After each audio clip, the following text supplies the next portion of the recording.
সুপ্রিয় দর্শক সালাম। আমাদের সৌভাগ্য হয়েছিল ইরানের খোরাসান প্রদেশে তুস শহরে যাওয়া। সেখানে রয়েছে শাহনামা রচয়িতা বিখ্যাত মহাকবি ফেরদৌসির সমাধি। বাদশাহী বই শাহনামা ইরানি সাহিত্যের একটি অত্যন্ত গুরুত্বপূর্ণ রচনা।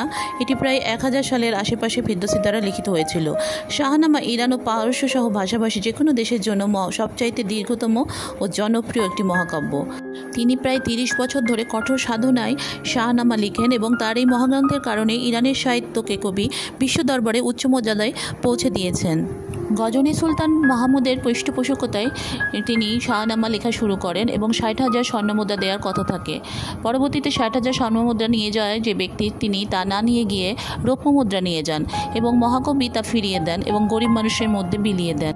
অনেক পরে সুলতান মাহমুদ জানতে পারেন যে তাকে রৌপ্য মুদ্রা দেওয়া হয়েছিল। তখন তিনি পুনরায় স্বর্ণমুদ্রা ওনার কাছে পাঠানোর ব্যবস্থা করেন, কিন্তু তখন অনেক দেরি হয়ে গেছিল। মহাকবি ফেরদৌসি চলে গিয়েছেন না ফেরার দেশে।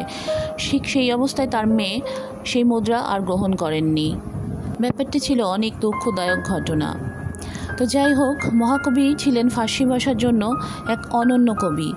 অনেক আধুনিক ইরানি ওনাকে আধুনিক ফার্সি ভাষার জনক হিসেবে মনে করেন। প্রায় 1000 বছর ধরে পার্সিয়ানরা তার মহাকাব্য শাহনামা থেকে আবৃত্তি অব্যাহত রেখেছে এবং তাদের কবিদের মধ্যে ফেরদৌসিকে সর্বশ্রেষ্ঠ কবি বলে মনে করেন। ইরানে 15ই মে ফেরদৌসি দিবস এবং পাশাপাশি ফার্সি ভাষা দিবস পালন করা হয়। মহাকবি ফেরদৌসির নামে ইরানের মাসাদে একটি ইউনিভার্সিটি রয়েছে এবং তেহরানের মিলাদ টাওয়ারের নিচে একটি স্ট্যাচুও রয়েছে এবং রাজধানী তেহরানের ফেরদৌসি স্কোয়ারও রয়েছে।